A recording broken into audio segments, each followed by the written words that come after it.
আসসালামু আলাইকুম শিক্ষার্থী বন্ধুরা, চলে আসলাম তোমাদের সামনে নতুন আরো একটি ক্লাস নিয়ে।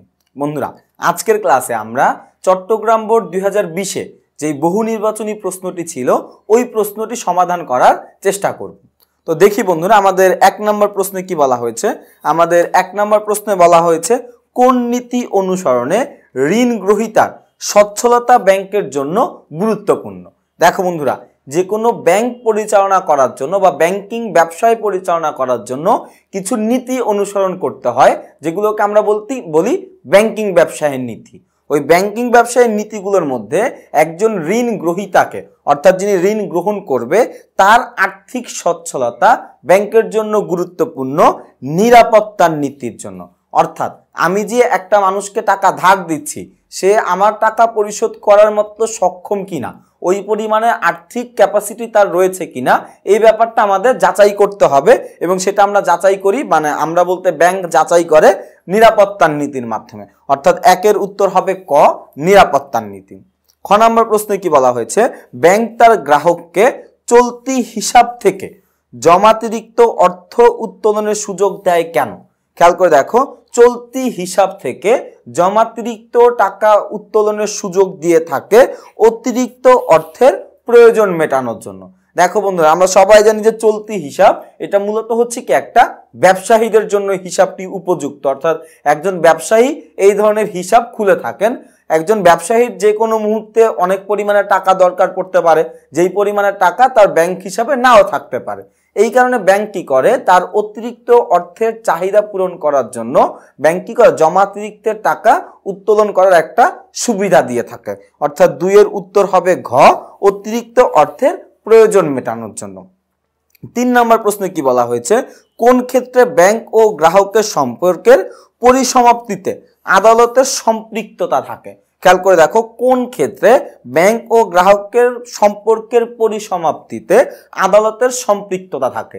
দেখো বন্ধুরা, ব্যাংক এবং গ্রাহকের মধ্যে যে সম্পর্ক রয়েছে, এই সম্পর্কটা নানা কারণে ছিন্ন হয়ে যেতে পারে বা পরিসমাপ্তি ঘটতে পারে, কিন্তু আদালত এই সম্পর্ক ছিন্নের মাঝখানে তখনই আসবে যখন গ্রাহক দেউলিয়া হয়ে যাবে। অর্থাৎ দেখো, আমি আগেও বলেছি যে একজন ব্যক্তি কখনোই নিজেকে দেউলিয়া ঘোষণা করতে পারে না। কাউকে দেউলিয়া ঘোষণা করার একমাত্র অধিকার রয়েছে ওই দেশের আদালতের। তো আদালত যখন একটা ব্যক্তিকে দেউলিয়া ঘোষণা করবে, তখন ওই দেউলিয়াকৃত ব্যক্তির সাথে যত আর্থিক প্রতিষ্ঠান রয়েছে সবার সম্পর্কের পরিসমাপ্তি ঘটবে। অর্থাৎ আমাদের 3 নম্বর প্রশ্নের উত্তর হবে খ, গ্রাহক দেউলিয়া হলে। দেখো বন্ধুরা, আমাদের 4 নম্বর প্রশ্নে কি বলা হয়েছে, বলা হয়েছে মিস্টার রুবেল চেকের মাধ্যমে একটি ল্যাপটপ ক্রয় করলে। দেখো, চেকের মাধ্যমে একজন ব্যক্তি সে যদি কোনো ল্যাপটপ ক্রয় করে, তাহলে কি হবে, চেকটি মুদ্রার বিকল্প হিসাবে কাজ করবে। অবশ্যই দেখো, আমরা দোকানে গিয়ে চেক দিলেও যেই কথা, যদি টাকা দেই একই কথা, দুইটার মধ্যে কোনো পার্থক্য নেই। মিস্টার রুবেলের ব্যাংকের টাকা কমে যাবে।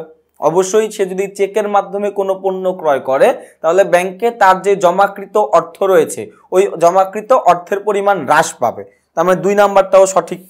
3 নম্বরে কি বলা হয়েছে, উক্ত চেক বিনিময়ের মাধ্যম হিসাবে কাজ করবে। অবশ্যই দেখো, চেক এটাও কি একটা বিনিময়ের মাধ্যম। অর্থাৎ আমাদের 4 নম্বর প্রশ্নের উত্তর হবে ঘ, 1, 2 ও 3। 5 নম্বরে কি বলা হয়েছে, দেখো, একটি বৃহৎ ব্যাংক অন্য কয়েকটি দুর্বল ব্যাংকের অধিকাংশ শেয়ার ক্রয় করে ব্যাংকিং কার্যক্রম পরিচালনা করলে তাকে বলে গ্রুপ ব্যাংক। কেন গ্রুপ ব্যাংক? দেখো, যখন একটা বৃহৎ বা বড় একটা আর্থিক প্রতিষ্ঠানের অধীনে ছোট ছোট বা আর্থিকভাবে দুর্বল কিছু প্রতিষ্ঠান বা ব্যাংক পরিচালনা করা হবে, সেটাকে আমরা কি বলবো, গ্রুপ ব্যাংকিং বলবো। তার মানে আমাদের 5-এর উত্তর হবে গ, গ্রুপ ব্যাংক। দেখো বন্ধুরা, আমাদের 6 নম্বর প্রশ্নে কি বলা হয়েছে, বলা হয়েছে দ্রব্য বিনিময় প্রথার সমস্যা হলো। আমরা সবাই জানি যে প্রাচীন যুগের অন্যতম বড় একটা উদাহরণ হচ্ছে বিনিময় প্রথা, অর্থাৎ দ্রব্যের বিনিময়ে দ্রব্য আদান প্রদান করা। এই বিনিময় প্রথার সবচেয়ে সমস্যাগুলো কি কি ছিল, দেখো, চাহিদা ও যোগানের অসামঞ্জস্যতা। অর্থাৎ আমাদের যেই পরিমাণে, মানে তখন আর কি, আমাদের বলতে প্রাচীন যুগে মানুষের যেই পরিমাণে চাহিদা ছিল, ওই পরিমাণে যোগান দিতে বিনিময় প্রথা ব্যর্থ হচ্ছিল। এটা একটা সমস্যা ছিল। অর্থাৎ 1 নাম্বারটা একটা ঠিক আছে। এরপরে সংরক্ষণের অসুবিধা। দেখো প্রাচীন যুগে কিন্তু এখনকার দিনের মতো ফ্রিজ বা গুদাম ঘর বা হিমাগার এগুলো কোনো কিছুই ছিল না। তখন কিন্তু কি তারা কোনো পণ্য বা সেবা এগুলো সংরক্ষণ করতে পারতো না। তো সংরক্ষণের অসুবিধাটাও তখন ছিল, যেটা বিনিময় প্রথাকে নষ্ট করে দিতে অনেক বেশি সাহায্য করেছে। এরপরে দেখো 3 নম্বরে বলা হচ্ছে পণ্যের মূল্য নির্ধারণের অসুবিধা। দেখো বন্ধুরা, আমাকে যদি জিজ্ঞাসা করা হয় যে ভাই বিনিময় প্রথা এটা বন্ধ হয়ে গেছে কেন বা বাতিল হয়ে গেছে কেন, এর সবচেয়ে বড় কারণ হচ্ছে পণ্যের মূল্য নির্ধারণে অসুবিধা।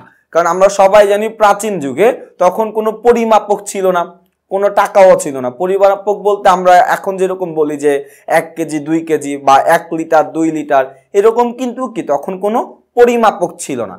এবং প্রাচীন যুগে কোনো টাকাও ছিল না, এরকম আমরা এখন যেমন বলতে পারি যে 10 টাকার চাল 20 টাকার ডাল এরকম বলতে পারি, কিন্তু তখন কিন্তু এগুলো বলার কোনো সুযোগ ছিল না। তো তখন সমস্যা হতো যে একটা মানুষ সে যদি মাংস এবং চাল বিনিময় করে একে অপরের মধ্যে, তাহলে কি পরিমাণের চালের বিনিময়ে কি পরিমাণের মাংস দেওয়া হবে, এই ব্যাপারটা কিন্তু তাদের নির্ধারণ করা খুবই কষ্টকর একটা কাজ ছিল। এবং এতে করে কি হতো, যে কোনো একটা পক্ষ সবসময় ক্ষতিগ্রস্ত হতো। এই কারণেও কি আমাদের বিনিময় প্রথাটি বাতিল হয়ে যায়। অর্থাৎ আমাদের 6 নম্বর প্রশ্নের উত্তর হবে 1, 2 ও 3, অর্থাৎ ঘ নাম্বার। এরপরে 7 নম্বর প্রশ্নে আমাদের কি বলেছে দেখো, 7 নম্বর প্রশ্নে বলা হয়েছে ঋণের শেষ আশ্রয়স্থল হিসাবে বাণিজ্যিক ব্যাংকের নিকট সবচেয়ে আপনকে।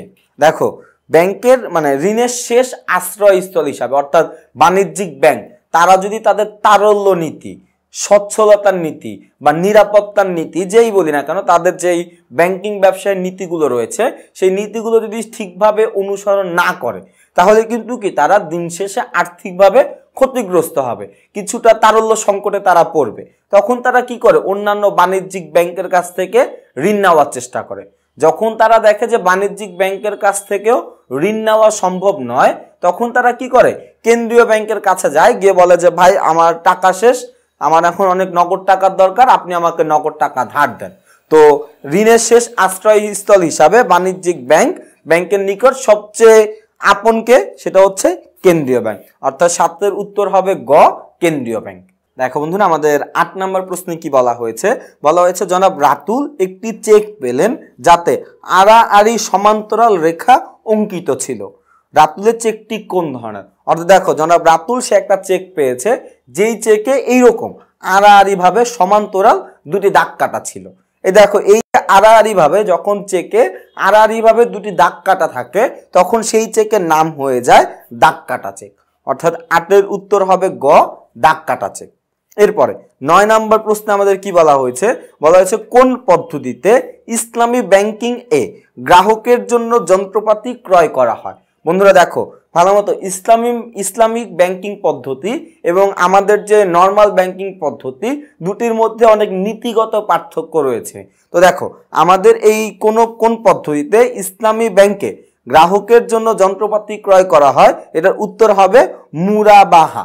এখন তোমরা যদি কেউ না জেনে থাকো যে মুরাবাহা কি, তোমরা সবাই আমাদের যে টেকনিক ইজি এডুকেশন চ্যানেলটি রয়েছে সেটির মধ্যে চলে যাও, প্লে লিস্টে গিয়ে ফিনান্স ও ব্যাংকিং এর অনেকগুলো ক্লাস আছে, ওই ক্লাসগুলো দেখলেই তোমরা এই ইসলামী ব্যাংকিং এর যেই টপিকটি রয়েছে এই ধারণাটি তোমরা পরিষ্কার হতে পারবে। এরপরে আমরা 10 নম্বর প্রশ্নে আসি। দেখো 10 নম্বর প্রশ্নে কি বলা হয়েছে, আন্তর্জাতিক ব্যবসায়ের ক্ষেত্রে একটি ব্যাংক কিভাবে সহায়তা করে।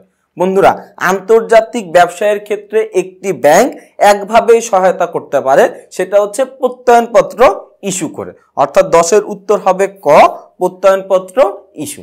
এবারে দেখো বন্ধুরা, আমাদের 11 ও 12 নম্বর প্রশ্নের উত্তর করার জন্য একটা উদ্দীপক পড়তে হবে। উদ্দীপকটা আমরা পড়ি। দেখো জনাব সেলিম ব্যবসায়িক প্রয়োজনে লেনদেন করতে প্রতিদিন ব্যাংকে যান, এটা ছিল আমাদের উদ্দীপক। খেয়াল করে দেখো 11 নম্বর প্রশ্নে আমাদের কি বলা হয়েছে, বলা হয়েছে জনাব সেলিম ব্যাংকে কোন ধরনের হিসাব খুলেছেন। সেলিম কে?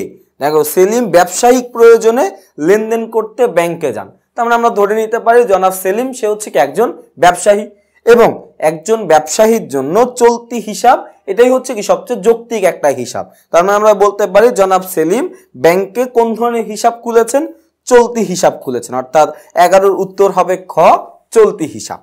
এরপরে আমরা যাই, দেখো 12 নম্বরে কি বলা হয়েছে, জনাব সেলিমের ব্যাংকের উদ্দেশ্য হতে পারে। খেয়াল করে দেখো, জনাব সেলিমের ব্যাংকের উদ্দেশ্য হতে পারে, অর্থাৎ ব্যাংকের উদ্দেশ্য কি হতে পারে? মুদ্রা নিয়ন্ত্রণে। দেখো মুদ্রা নিয়ন্ত্রণ, এটার উদ্দেশ্য হচ্ছে কি? কেন্দ্রীয় ব্যাংকের উদ্দেশ্য।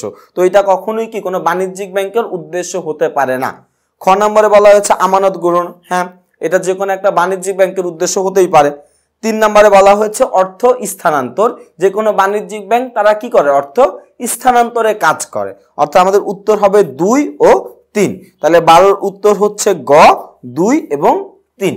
দেখো বন্ধুরা, আমাদের 13 ও 14 নম্বর প্রশ্নের উত্তর করার জন্য আমাদের আরো একটি উদ্দীপক পড়তে হবে। আমরা উদ্দীপকের দিকে একটু খেয়াল করি। খলিল সাহেব প্রাইম ব্যাংক থেকে বাড়ির বিপরীতে, খেয়াল করে দেখো কিসের বিপরীতে? বাড়ির বিপরীতে 3 বছর মেয়াদি একটি ঋণ নেন। এরপরে কিন্তু ব্যবসায় লোকসানের কারণে, অর্থাৎ ব্যবসায় ক্ষতিগ্রস্ত হওয়ার কারণে তিনি সময় মতো ঋণ পরিশোধ করতে পারেননি। এটা ছিল আমাদের উদ্দীপক। প্রশ্নে কি বলা হয়েছে দেখো, 13 নম্বর প্রশ্নে আমাদের বলা হয়েছে খলিল সাহেবের গৃহীত ঋণটি কোন ধরনের? দেখো খলিল সাহেবের গৃহীত ঋণটি হচ্ছে বন্ধকি ঋণ। কেন বন্ধকি ঋণ?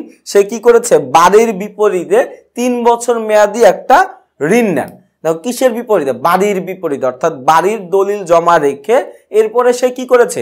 ঋণ গ্রহণ করেছে। অর্থাৎ আমাদের 13 নম্বর প্রশ্নের উত্তর হবে খ, বন্ধকি ঋণ। এরপরে 14 নম্বরে বলা হয়েছে এই পরিস্থিতিতে প্রাইম ব্যাংক কি করতে পারে? অর্থাৎ কেমন পরিস্থিতি? দেখো জনাব খলিল সাহেব যে ঋণটি নিয়েছিল তার ব্যবসায় ক্ষতি হওয়ার কারণে খলিল সাহেব কি এখন এই টাকাটা আর শোধ করতে পারবে না, বা ঋণের টাকা পরিশোধ করতে আর পারছে না। এখন প্রাইম ব্যাংক কি করতে পারে? এখন প্রাইম ব্যাংক কি করতে পারে? তার বন্ধককৃত সম্পত্তিটি বিক্রি করে দিতে পারে। অর্থাৎ খলিল সাহেব যেই বাড়ির দলিল জমা রেখে সে কি করেছিল? টাকা ধার নিয়েছিল বা ঋণ নিয়েছিল, ওই বন্ধককৃত সম্পত্তি বিক্রি করে দিতে পারে। আবার কি করতে পারে? চাইলে বন্ধককৃত সম্পত্তিটা দখলও করে ফেলতে পারে। আমাদের 2 নম্বরে যে অপশন ছিল কেন্দ্রীয় ব্যাংকের সাহায্য নেওয়া, এইটা এখানে হবে না, কারণ ঋণের টাকা আদায় করার জন্য বাণিজ্যিক ব্যাংকগুলো কখনোই কেন্দ্রীয় ব্যাংকের সাহায্য নেয় না। অর্থাৎ তাহলে আমাদের 14 নম্বর প্রশ্নের উত্তর হবে 1 ও 3, অর্থাৎ 1 ও 3 হচ্ছে খ নম্বরে। 14 নম্বর প্রশ্নের উত্তর খ। দেখো বন্ধুরা, আমাদের 15 নম্বর প্রশ্নে কি বলা হয়েছে? সরকারি অর্থায়নের মূল লক্ষ্য কোনটি? বন্ধুরা, সরকারি অর্থায়নের মূল লক্ষ্য হচ্ছে সমাজ কল্যাণ করা বা জনকল্যাণ করা। উত্তর আমাদের ক নম্বরে রয়েছে যে সমাজ কল্যাণ নিশ্চিত করা। অর্থাৎ 15 উত্তর ক, সমাজ কল্যাণ নিশ্চিত করা। 16 নম্বর প্রশ্নে কি বলা হয়েছে? একজন সবজি বিক্রেতা তার দৈনিক উপার্জনের পুরোটাই ব্যাংকে জমা রাখলে কোন নীতি লঙ্ঘন হয়? খেয়াল করে দেখো, একজন সবজি বিক্রেতা তার প্রতিদিন যেই টাকা উপার্জন সে করে পুরোটাই সে কি করে? ব্যাংকে জমা রেখে দেয়। এর ফলে তার কোন নীতিটি অনুসরণ, মানে কোন নীতিটি লঙ্ঘন করা হয়? দেখো উত্তর হবে তারল্য বনাম মুনাফার নীতি। কেন তারল্য বনাম মুনাফার নীতি? দেখো তারল্য বনাম মুনাফার নীতি আমাদেরকে কি বলে? আমাদের নগদ টাকা, দেখো তরল সম্পদ বলতে কি আমাদের দায় পরিশোধের সক্ষমতাকে বোঝায়। নগদ টাকা এবং বিনিয়োগ এই দুটার মধ্যে একটা বিপরীতমুখী সম্পর্ক থাকে। কেন? দেখো আমাদের কাছে যত বেশি নগদ টাকা থাকবে আমরা পাওনাদারের দাবি পরিশোধ করতে তত বেশি সক্ষম হব, কিন্তু আমরা বিনিয়োগ ক্ষেত্র থেকে মুনাফার পরিমাণটা তখন কম পাবো। আবার যখন আমাদের কাছে নগদ টাকা কম থাকবে তখন আমরা পাওনাদারের দাবি পরিশোধ করতে হিমশিম খাবো, কিন্তু আমার বিনিয়োগ ক্ষেত্র থেকে মুনাফার পরিমাণ বেশি হবে। দুইটার একটা পদ্ধতিও ঠিক না। আমাদের কাছে যেই পরিমাণে নগদ টাকা থাকবে ওই নগদ টাকা আমরা এমনভাবে বিনিয়োগ করব যাতে করে আমার নগদ টাকার ঘাটতি কখনো না পড়ে, অর্থাৎ তরল সম্পত্তির ঘাটতি কখনো না পড়ে, আমরা যাতে করে যে কোনো সময় পাওনাদারের দাবি পরিশোধ করতে পারি। আবার এত বেশি নগদ টাকাও আমরা আমাদের কাছে রাখবো না যাতে করে বিনিয়োগ ক্ষেত্র থেকে মুনাফার পরিমাণ কম আসে।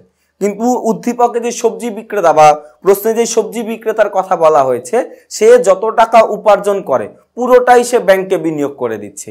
এর ফলে কি হবে? তার কাছে কোনো তরল সম্পত্তি থাকবে না, ভবিষ্যতে সে নানা রকম তারল্য সংকটে পড়বে।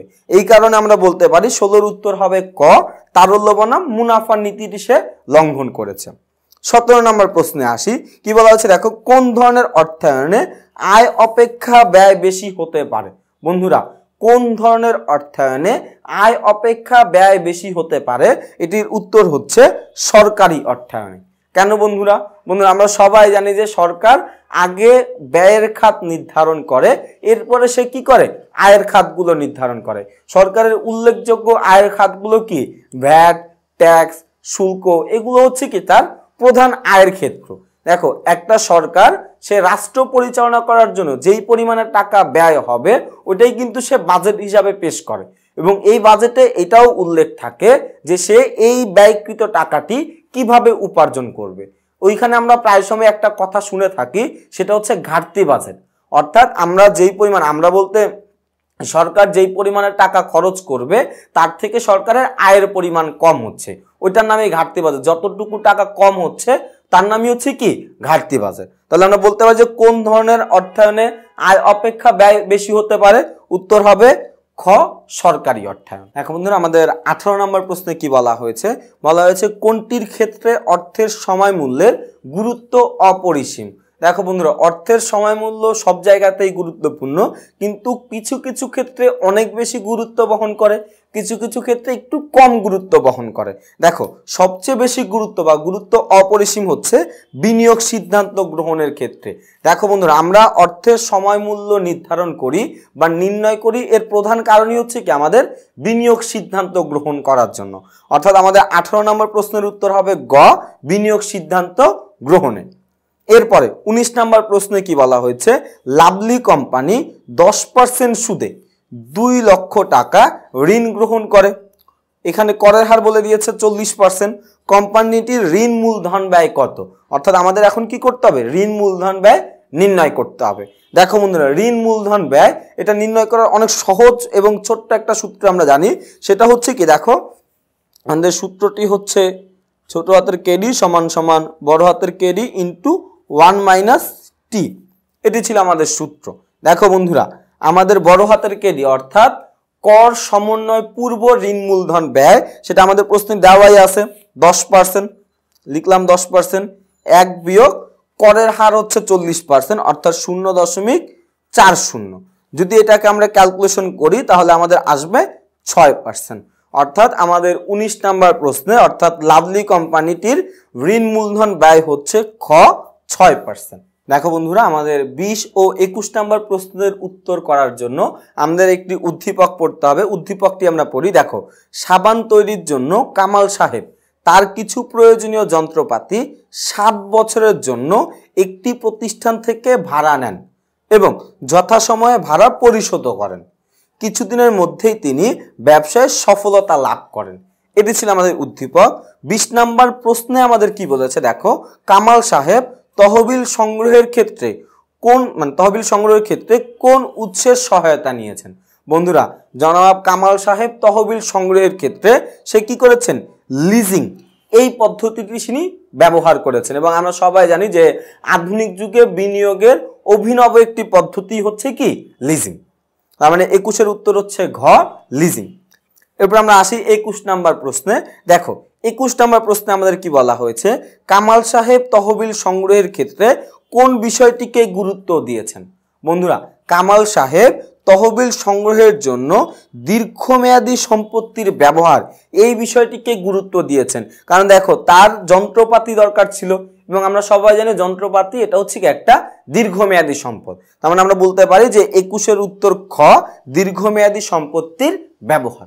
দেখো বন্ধুরা, আমাদের 22 নম্বর প্রশ্নে কি বলা হয়েছে? আমাদের 22 নম্বর প্রশ্নে বলা হয়েছে যে ব্যবসায়ীরা স্বল্পমেয়াদী তহবিলের উৎস ব্যবহার করার কারণটা কি? দেখো, ব্যবসায়ীরা স্বল্পমেয়াদী তহবিলের উৎস ব্যবহার করার কারণ কি কি কারণ? দেখো, তুলনামূলকভাবে খরচ কম হয়। কারণ আমাদের স্বল্পমেয়াদী তহবিলে যেই পরিমাণের মূলধন ব্যয় হয়, দীর্ঘমেয়াদী তহবিলে কিন্তু কি এই খরচের পরিমাণ আরো অনেক গুণ বেশি।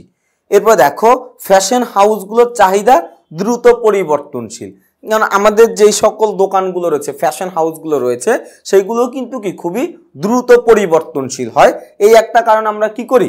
স্বল্পমেয়াদী উৎস ব্যবহার করি। অর্থাৎ আমাদের 22 নম্বর প্রশ্নের উত্তর হবে 2 ও 3। 2 ও 3 রয়েছে হচ্ছে আমাদের গ নাম্বার, অর্থাৎ 22-এর উত্তর গ। 23 নম্বর প্রশ্নে কি বলা হয়েছে? বলা হয়েছে উৎপাদনের উপকরণের মূল্যের পরিবর্তনের ফলে কোন ধরনের ঝুঁকির সৃষ্টি হয়? দেখো উৎপাদনের উপকরণের মূল্যের পরিবর্তনের ফলে আমার ব্যবসা প্রতিষ্ঠানের ব্যয় কিন্তু বেড়ে যাবে, এবং ব্যয় যদি বেড়ে যায় তাহলে আমাদের ব্যবসায়িক ঝুঁকির সৃষ্টি হবে। অর্থাৎ 23-এর উত্তর গ, ব্যবসায়িক ঝুঁকি। এরপরে আমাদের 24 নম্বর প্রশ্নে বলা হয়েছে কোন ক্ষেত্রে ব্যবসা প্রতিষ্ঠানে ঝুঁকি তাৎপর্যপূর্ণ ভূমিকা রয়েছে। কোন ক্ষেত্রে? দেখো সিদ্ধান্ত গ্রহণের ক্ষেত্রেই কি ব্যবসা প্রতিষ্ঠান সবচেয়ে বেশি ঝুঁকিপূর্ণ থাকে, অর্থাৎ ঝুঁকির তাৎপর্য থাকে। অর্থাৎ 24-এর উত্তর হবে ক, সিদ্ধান্ত গ্রহণের ক্ষেত্রে। এরপর দেখো বন্ধুরা আমাদের 25 নম্বর প্রশ্নে কি বলা হয়েছে, বলা হয়েছে জনাব ঝর্ণা রাজশাহীতে গার্মেন্টস প্রতিষ্ঠার সিদ্ধান্ত গ্রহণ করেছেন। মূলধন বাজেটিং এর সাহায্যে তিনি কোন সিদ্ধান্তটি নেবেন? দেখো বন্ধুরা, মূলধন বাজেটিং এর সাহায্যে আমরা দীর্ঘমেয়াদী বিনিয়োগ সিদ্ধান্তগুলোই গ্রহণ করে থাকি। আমরা অপশন পড়ি, দেখো পোশাকের মূল্য নির্ধারণ, এটা কখনোই বিনিয়োগ সিদ্ধান্ত হতে পারে না, দীর্ঘমেয়াদী বিনিয়োগ সিদ্ধান্ত নাই। শ্রমিকের মজুরি নির্ধারণ, এটাও দীর্ঘমেয়াদী বিনিয়োগ সিদ্ধান্ত না। কারখানা ভবনের জন্য স্থান নির্বাচন, এটাও দীর্ঘমেয়াদী বিনিয়োগ সিদ্ধান্ত না। অর্থাৎ আমাদের 4 নাম্বারটাই উত্তর, 4 নম্বরে ঘ নাম্বারটাই উত্তর। ঘতে কি বলা হচ্ছে, ভারী যন্ত্রপাতি ক্রয়। তা একটা প্রতিষ্ঠানের জন্য যন্ত্রপাতি ক্রয়, এটাও কিন্তু কি একটা বিনিয়োগ সিদ্ধান্ত, দীর্ঘমেয়াদী বিনিয়োগ সিদ্ধান্ত। অর্থাৎ 25-এর উত্তর হবে ঘ, ভারী যন্ত্রপাতি ক্রয়। এরপরে বন্ধুরা 26 নম্বর আমরা দেখি। দেখো 26 নম্বরে বলা হয়েছে অগ্রাধিকার শেয়ার মালিকদের অসুবিধা কোনটি? কিন্তু আমরা চোখ বন্ধ করে বলতে পারি তাদের অসুবিধা হচ্ছে সীমিত আয়।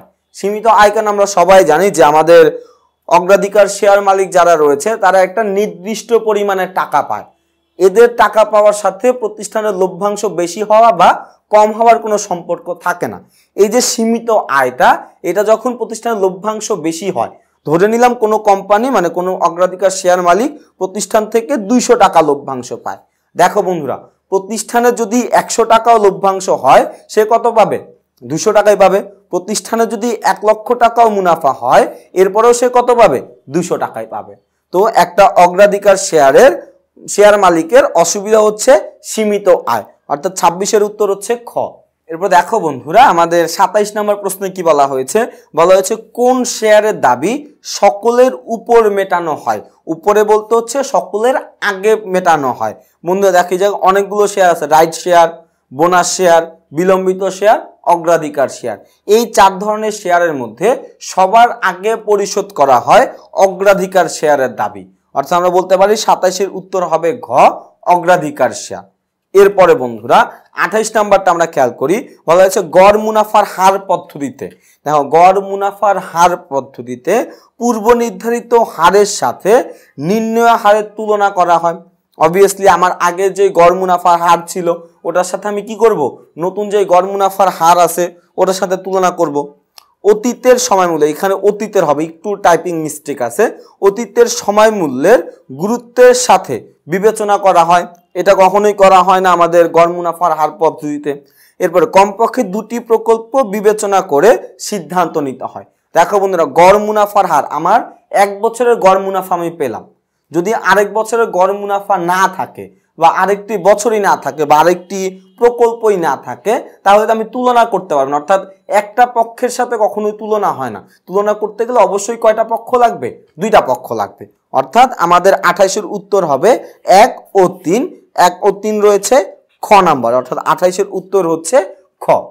এরপর দেখো বন্ধুরা আমাদের সর্বশেষ যেই 2টি প্রশ্ন রয়েছে অর্থাৎ 29 এবং 30, এই 2টি প্রশ্ন উত্তর করার জন্য আমাদের একটা উদ্দীপক পড়তে হবে। উদ্দীপকের দিকে আমরা খেয়াল করি। শাহিন সাহেব এমন 2টি প্রকল্পে বিনিয়োগ করেছেন যার প্রথম প্রকল্পটির জামানতবিহীন বিনিয়োগের অর্থ তিনি 3 বছর পরে ফেরত পাবেন। এরপরে কি বলা হয়েছে, দ্বিতীয় প্রকল্পটিতে বিনিয়োগ থেকে গত কয়েক বছরে কোনো আয় না পেলেও কোম্পানি পরিচালনা সংক্রান্ত বিষয়ে মতামত দিতে পারবে। এটা ছিল আমাদের উদ্দীপক।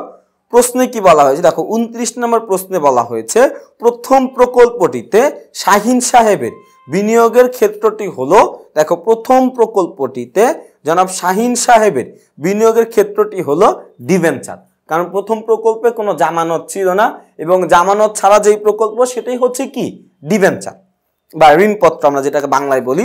30 নম্বরে কি বলা হয়েছে, উদ্দীপকের তথ্য অনুযায়ী, অর্থাৎ উদ্দীপকে যে তথ্য দেওয়া হয়েছে তথ্য অনুযায়ী শাহিন সাহেব দুটি কোম্পানির মালিক। এই কথা সত্য না, কারণ সে একটি কোম্পানির মালিক আর একটি কোম্পানিতে সে ঋণ প্রদান করেছে, ওই কোম্পানির সে মালিক না।